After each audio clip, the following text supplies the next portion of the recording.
Hello friends, आप लोग कैसे हैं? आशा करते हैं आप लोग बहुत अच्छे होंगे। एक बार फिर आपका स्वागत है हमारे यूट्यूब चैनल टैलेंट्स में, जहां हम आपके लिए लाए हैं लर्न वोकेबलरी शो। चलिए फटाफट रिवाइज कर लेते हैं कि पिछली क्लास में हमने कौन से वर्ड्स पढ़े थे। हमारा पिछले क्लास का पहला वर्ड था फिलैंथ्रोपिस्ट, जिसे कहते हैं समाज सेवी, लोगों की भलाई सोचने वाला। डिस्कर्स, डिस्कर्स मतलब होता है बातचीत करना। पॉरिंग, पॉरिंग मतलब होता है भारी बारिश, बहुत तेज बारिश होना।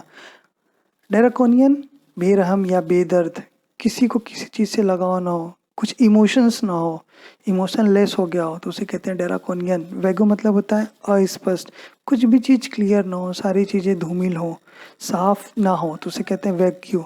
लेकिन उसी का जस्ट अपोजिट होता है एक्सप्लिसिटली, जिसका मतलब होता है स्पष्ट, सारी चीज़ें क्लियर हो। वैग्यू, वैग्यू का अपोजिट एक्सप्लिसिटली। वैग्यू मतलब कुछ भी चीज़ स्पष्ट ना हो, एक्सप्लिसिटली मतलब सारी चीज़ें क्लियर हो। हॉवरिंग, हॉवरिंग मतलब होता है उड़ना, उड़ान भरना। निष्ठ, इच्छुक, उत्साह, आप कुछ भी चीज़ पढ़ने के लिए उत्साह रहते हो, कुछ भी चीज़ खाने के लिए उत्साहित रहते हो, उसे कहते हैं निष्ठ। हेस्टेन, हेस्टेन मतलब जल्दी करना, जल्दबाजी करना, किसी भी चीज़ के लिए जल्दबाजी करना, तो इसे इंग्लिश में कहते हैं hasten. Don't hasten on the road, perceive, अनुभव करना। While driving on the road, you have to perceive the driving experience. Don't be hesitant. ठीक है, ड्राइविंग करते समय आप रोड पे चलते हुए अनुभव करिए और एक्सपीरियंस लीजिए, जल्दबाजी मत करिए। चलिए, ये थे हमारे पिछले क्लास के ओल्ड वर्ड्स। अब चलते हैं हमारे न्यू वर्ड्स की तरफ और देखते हैं आज का हमारा पहला वर्ड्स क्या है। आज का हमारा पहला वर्ड्स है एपेटाइट, जिसका मतलब होता है भूख। आप भूख से तड़प रहे हो, आपको भूख लगी है, दैट मीन्स एपेटाइट। इसके सिनोनिम्स है हंगर, मॉ, picker. This suffered from loss of appetite, वो सफ़र कर रहा है किससे? भूख से। उसकी भूख चली गई है, अब उसे भूख ही नहीं लगती, that means appetite. Next word है हमारा सेंटीमेंट। सेंटीमेंट का मतलब क्या होता है? भाव। आप क्या सोचते हो, आपके थॉट क्या हैं, आपके पॉइंट ऑफ व्यू क्या है, दैट इज सेंटीमेंट। आप किसी भी चीज़ों को लेकर, किसी भी पर्सन्स को लेकर क्या सोचते हो, आपके मन में क्या है, क्या थॉट्स हैं, that is sentiment. I agree with your sentiments मतलब मैं तुम्हारे भाव को, तुम्हारे समझ को समझता हूँ। रिगार्डिंग द रोड ब्रिज, जो ये रोड ब्रिज है उसके रिगार्डिंग। तीसरा है एक्यूमुलेट। एक्यूमुलेट मतलब होता है किसी भी चीज़ को कलेक्ट करके रखना, जमा करके रखना। गैदर टुगेदर और an acquire increasing number of quantity, मतलब आप कुछ भी, जैसे कि आप एग्जांपल ले लो, आप पैसा थोड़ा थोड़ा कलेक्ट करते हो फ्यूचर यूज़ के लिए। आप एलआईसी में प्रीमियम जमा करते हो किस चीज़ के लिए? कि आपको वो फ्यूचर में काम हो, काम दे, दैट इज़ एक्यूमुलेट। आप संचय करके रखते हो किसके? फ्यूचर यूज़ के लिए। इन्वेस्टिगेटर यानी कि खोजकर्ता have yet to accumulate enough evidence, खोजकर्ता अभी तक पर्याप्त सबूत संचय कर चुका है। चलिए नेक्स्ट वर्ड की तरफ चलते हैं। Tussle, engage in a vigorous struggle और स्कफल, मतलब संघर्ष करना, खींचतान, स्ट्रगल करना। There was a tussle for the ball, वहाँ पे क्या है? बॉल के लिए खींचातानी चल रही है।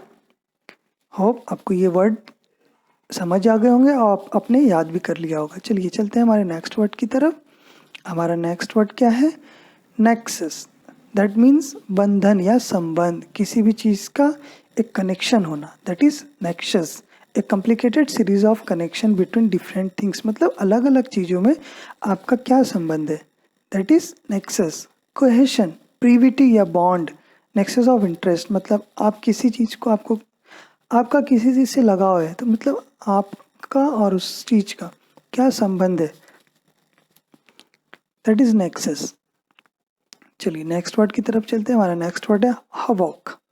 हवॉक मतलब तबाही या बर्बादी, a situation in which there is a lot of damage. Tsunami आई थी तो जिसमें बहुत सारी चीज़ें तबाह हुई थी, बर्बाद हुई थी, that is havoc. Calamity, destruction, इसके सिनोनिम्स हैं continuing strikes are beginning to play havoc with the nation economy. अगर आप कंटिन्यू स्ट्राइक करते हैं दैट मीन्स ये हवॉक करेगी, हमारी नेशनल इकोनॉमी को तबाह कर देगी। चलिए हमारे नेक्स्ट वर्ड की तरफ चलते हैं। हमारा नेक्स्ट वर्ड क्या है? स्ट्रिंजेंट। स्ट्रिंजेंट मतलब होता है कठोर। Licences are only granted under the most stringent condition. बहुत ही कठोर कंडीशंस, नियम के तहत ही आपको लाइसेंस प्रोवाइड किए जाते हैं, ग्रांट किए जाते हैं। चलिए हम चलते हैं हमारे नेक्स्ट वर्ड की तरफ। एपिडेमिक। एपिडेमिक मतलब होता है महामारी। जैसे ये कोरोना एक महामारी है तो उसे हम कहते हैं एपिडेमिक। आउटब्रेक, वाइड स्प्रेड मतलब कुछ भी चीज़ आपके काबू में ना रहना, वो आउट ऑफ कंट्रोल हो जाए, that is epidemic. Car theft is now reaching epidemic proportions. Car theft क्या है? अब वो अपने महामारी की तरफ पहुंच चुका है, वो अब रुक नहीं रहा है, वो कार पे कार चोरी किए जा रहा है। इसी तरह से एक नया एग्जाम्पल है कोरोना वायरस का, जो कि अभी तक वो रुकने का नाम नहीं ले रहा है इंडिया में, वो बढ़ते ही जा रहा है, बढ़ते ही जा रहा है, दैट इज रीचिंग आउटब्रेक। चलिए हमारे नेक्स्ट वर्ड की तरफ चलते हैं। हमारा नेक्स्ट वर्ड है अनलीश। अनलीश मतलब उजागर करना। इस कोविड के पीछे, इस वायरस के पीछे लोग कह रहे हैं चाइना का हाथ है, और उन्होंने इस चीज को अनलीश कर दिया, उजागर कर दिया। दैट मीन्स अनलीश करना। Formidable, in setting the government's proposal unleashed a storm of protest in the press। चलिए हमारे नेक्स्ट वर्ड की तरफ चलते हैं।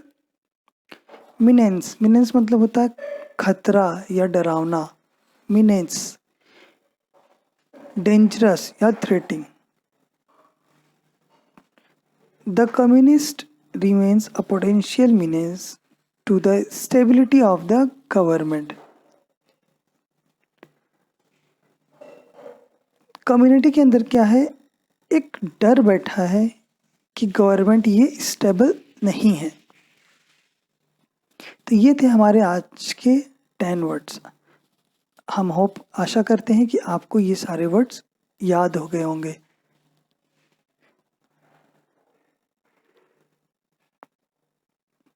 Hope you enjoying the sessions. Your comment is valuable for us. Please कुछ भी हो आप हमारे कमेंट बॉक्स में कमेंट करिए, हम उसे ज़रूर रिप्लाई देंगे।